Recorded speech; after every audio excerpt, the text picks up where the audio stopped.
Bienvenue pour une nouvelle partie.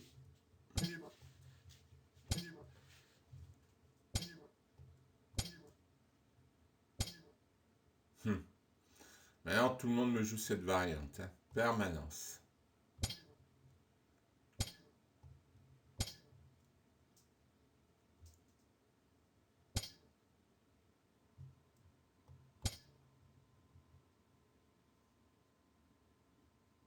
Bon, c'est c'est ma variante. Je sais pas ce qu'elle vaut. J'ai des bons résultats avec, mais je suis pas sûr qu'elle soit si bonne que ça. Parce qu'ils connaissent pas.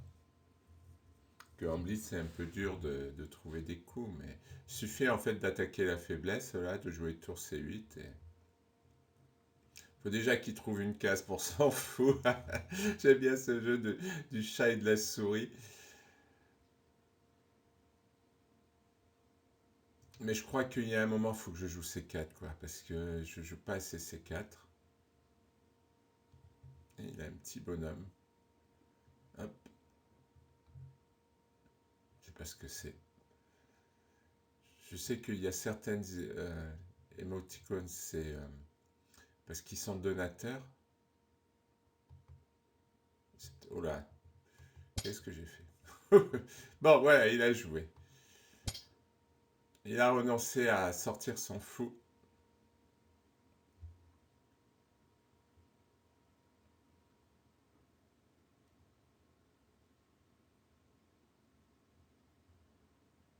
Ouais, c'est marrant qu'il soit si perdu que ça, quand même. Hein. Mais il y a une paire de variantes qu'il faut que je regarde où j'ai des problèmes. Mais le problème, c'est que c'est sans fin. Une fois qu'on met le pied dedans, qu'on regarde, et ben, ça s'arrête pas, quoi. Bon, lui, il prend quand même beaucoup de temps, hein, même s'il connaît pas le coût naturel de développement. C'est quand même assez simple. Hein. Si la partie va loin, il va souffrir parce qu'il n'aura pas de temps.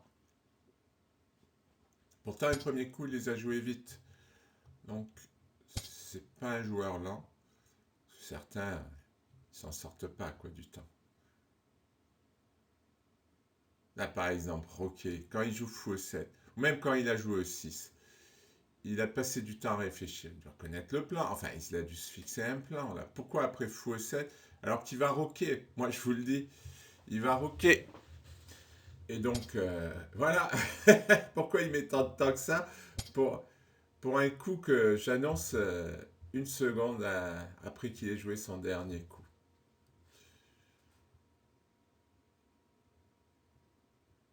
Non, parce que là, à part roquer, bon, maintenant, il a un problème avec ce fou. Évidemment, il a mis la dame en B6. C'est contradictoire avec le plan qu'il a fait avec E6. Parce que E6 bloque le fou. Et normalement, s'il bloque le fou, il doit jouer B6 ou B7 pour le développer. Il a mis la dame en B6. Donc, bon, je l'ai perturbé, mais il joue contre nature, là, dans ce système. Il a adopté deux systèmes qui sont contradictoires. Bon, moi, mon problème, c'est que je peux pas trop pousser C4 à cause de D4. Euh, donc, normalement, c'est cavalier E5, dame F3. Parce que là, il a joué un peu passivement, donc il va avoir du mal à jouer. Je pense que c'est là les avantages que j'obtiens dans mes ouvertures, parce qu'ils sont perturbés, mes adversaires, parce que je joue des coups, on va dire, un peu neutres, pas terribles. Mais après, ils se mélangent dans les plans, ils se perdent.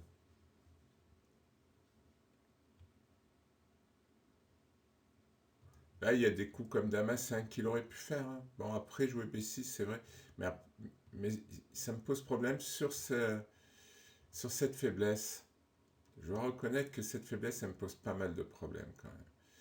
Que, par exemple, quand je vais jouer Dame F3, quand il joue Dame A5, ben, je peux plus jouer tour C1 parce qu'il y a A2 qui tombe.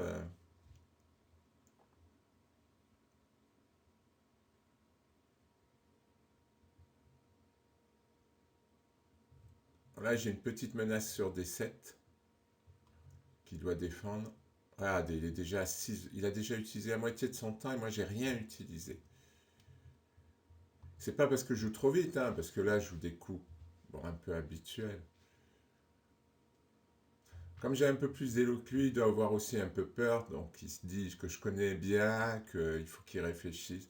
Il y a tout un tas d'éléments, hein. Il a été perturbé par ce coup, il a adopté un mauvais plan, et puis après il doute, d'autant que j'ai plus d'élo que lui.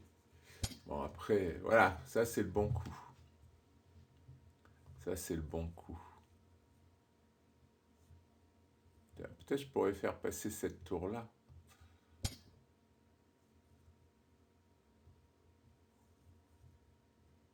Ouais, je vais tout simplement peut-être jouer Dame H3.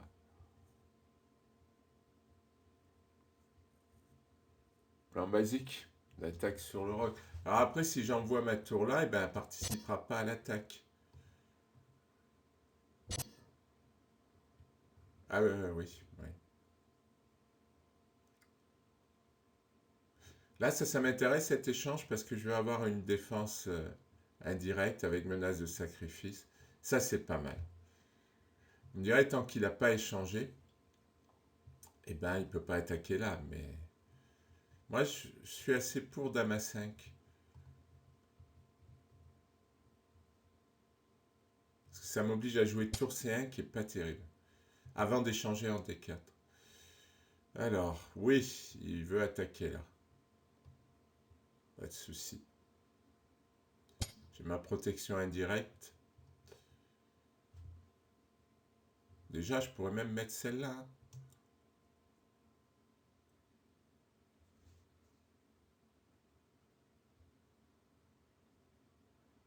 C'est vrai que l'échange ici, ça empêche de jouer au 4. Bon, tout se discute, hein.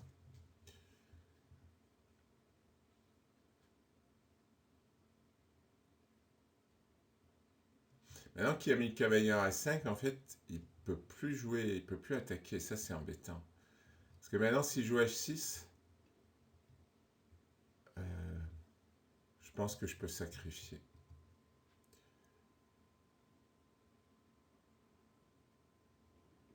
Il va avoir des problèmes. Ouais, il se donne une case de fuite pour le roi. Ça, le problème, c'est que ça affaiblit F7.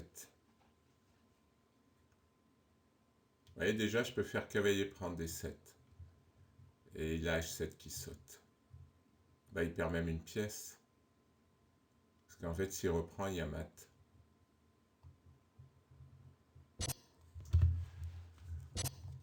Ah, mais il n'a pas vu ma souris. Eh ben là, il va le voir. Là, vraiment, j'ai gagné en faisant rien, en fait. J'ai essayé d'expliquer, je pense, les raisons pour lesquelles j'ai gagné.